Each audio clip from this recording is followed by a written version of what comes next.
Assalamualaikum warahmatullahi wabarakatuh, teman-teman, anak-anakku. Hari ini kita akan mempelajari tentang tata krama mekanik, di mana untuk kita akan mengejar untuk 3 hal: komunikasi yang baik, attitude yang baik, dan skill yang baik. Nah, sekarang kita akan belajar tentang attitude seorang mekanik ya. Pertama, ini mur dan baut, mungkin tidak asing ya, pemasangan mur dan baut. Ya, posisi baut miring tetapi tetap dipaksakan. Nah, ini jadi bautnya miring tapi dipaksakan masuk menggunakan kunci ya. Ini akan merusak baut dan merusak ulir baut. Kemudian yang benar adalah gini, pemasangan baut dimulai menggunakan tangan dulu, menggunakan jari tangan. Pastikan dulu bautnya lurus, enter. Ya, kemudian sudah agak berat baru dilanjutkan menggunakan kunci. Yang selanjutnya adalah ini, hasil yang didapatkan akan mencegah rusaknya spare part yang mahal, menghindari adanya perbaikan tambahan yang tidak perlu. Misalkan konsumen kamu datang untuk melakukan servis karburator. Nah, kamu salah pemasangan baut pengencang pada manifoldnya, berarti ada biaya servis tambahan yang harus dikeluarkan konsumen. Nah, ini yang tadinya mau servis karburator tapi harus beli baut baru lagi atau bahkan ngedrat ulang lagi gitu loh ya. Ini yang diakibatkan itu permasalahan simpel, kamu lalai dalam melakukan pengencangan baut. Nah, dampaknya apa? Dampaknya konsumen tidak akan percaya lagi sama kamu, tidak akan menggunakan jasa kamu lagi, tidak akan menggunakan bengkel kamu lagi gitu ya. Nah, pengencangan baut sesuai spesifikasi.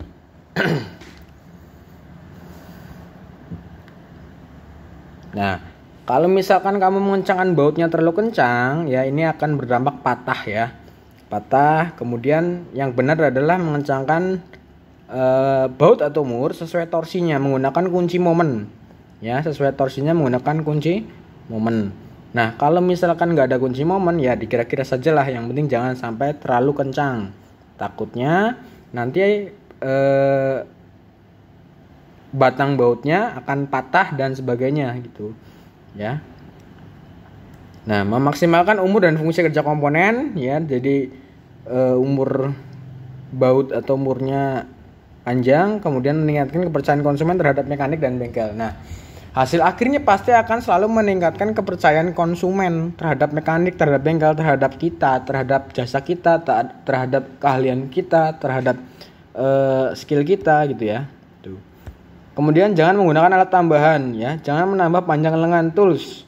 Ya, ini seperti di gambar ya. Jadi karena bautnya kencang ya, momennya kurang dapat, akhirnya disambung pakai pipa. Langkah baiknya kalau misalkan susah seperti ini menggunakan alat yang tepat, alat yang sesuai gitu. Jangan sampai disambung menggunakan pipa seperti ini. Atau bisa menggunakan kunci ring yang 12 yang lebih panjang, atau bisa menggunakan kunci sok atau bahkan kunci T. Ya, gitu. Jadi menggunakan alat sesuai kebutuhannya. Nah, mencegah kerusakan tool ya, alat-alatnya juga kita awet ya. Jangan sampai kita buka bengkel alatnya rusak terus ya. Ini akan menimbulkan kerugian, nanti alatnya beli terus. Nah, lagi-lagi meningkatkan kepercayaan konsumen terhadap mekanik dan bengkel ya. Jadi dapat meningkatkan kepercayaan konsumen sehingga konsumen akan balik lagi ke bengkel kita dan menggunakan jasa kita lagi. Nah, pergunakan kunci dengan ukuran yang tepat. Nah, kalau lihat gambar di samping adalah baut 12 menggunakan kunci pas. Udah kunci pas tapi kunci pasnya 13 lagi. Nah, ini salah ya. Salah total ya. Usahakan pergunakan kunci ring dulu. Mau buka baut, ngencengin baut, buka mur, ngencengin mur, utamakan menggunakan kunci ring ya. Nah, ini benar ya. Kalau misalkan pakai kunci ring nggak bisa atau sulit terjangkau, bolehlah pakai kunci pas. Sehingga kepala bautnya itu akan awet ya. Kan mungkin pernah menemui kepala baut yang udah bundar ya, susah untuk membukanya gitu, susah. Untuk membuka, untuk masangnya itu susah. Makanya Gunakan kunci sesuai dengan bautnya. Mencegah kerusakan part, kemudian meningkatkan kepercayaan konsumen.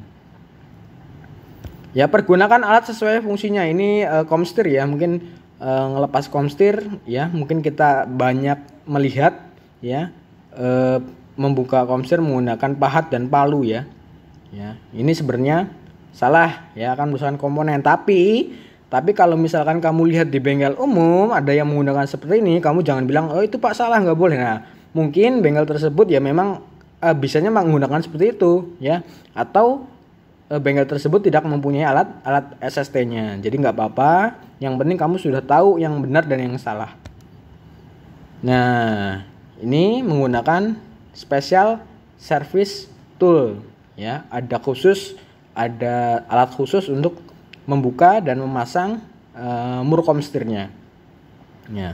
Lagi-lagi juga ya meningkatkan kepercayaan kepada konsumen ya. Kalau misalkan ibaratkan motor kalian sendiri, diservis komstirnya kemudian dipahat menggunakan palu, kan mungkin kita gimana gitu kan rasanya. Tapi kalau misalkan menggunakan SST, special service tool, yang ada di gambarnya benar itu kan lebih percaya, bagus, skillnya bagus gitu, garapannya bagus.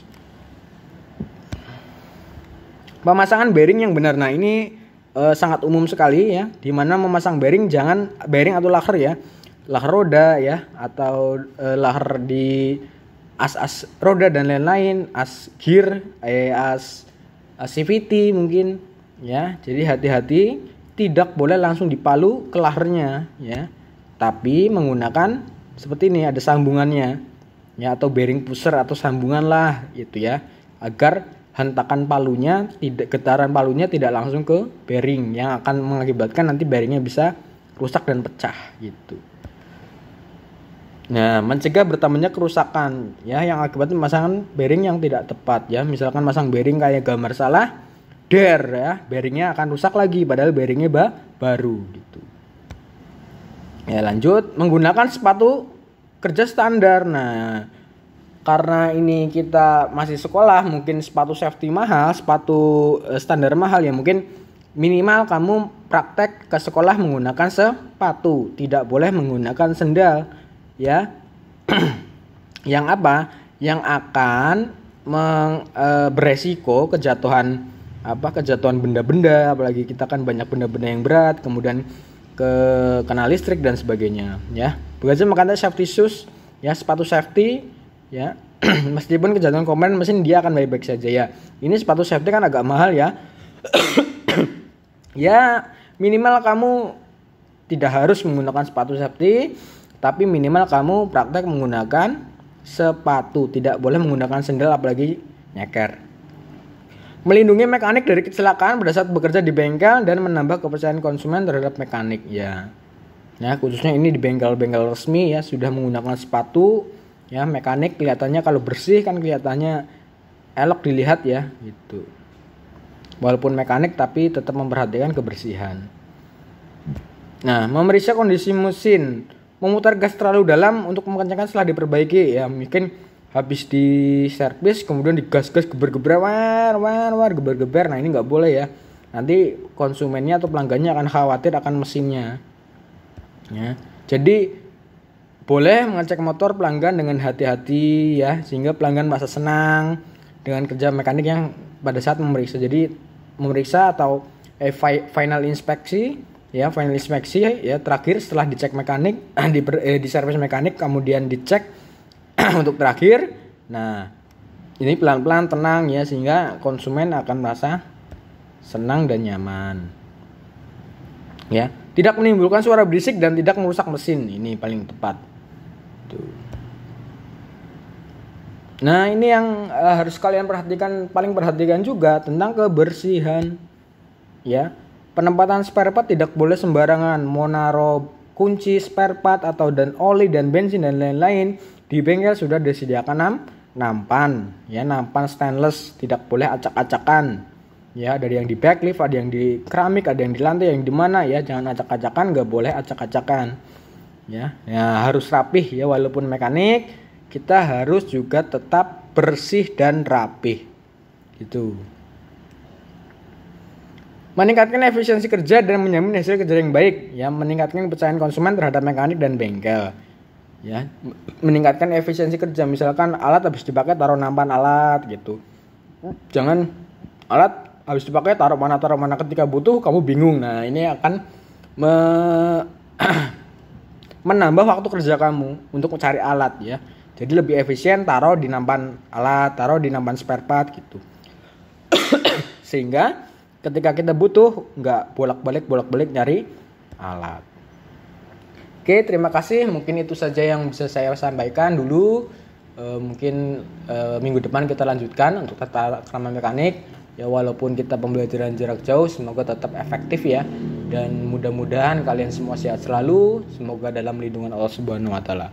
Terima kasih. Wassalamualaikum warahmatullahi wabarakatuh. See you.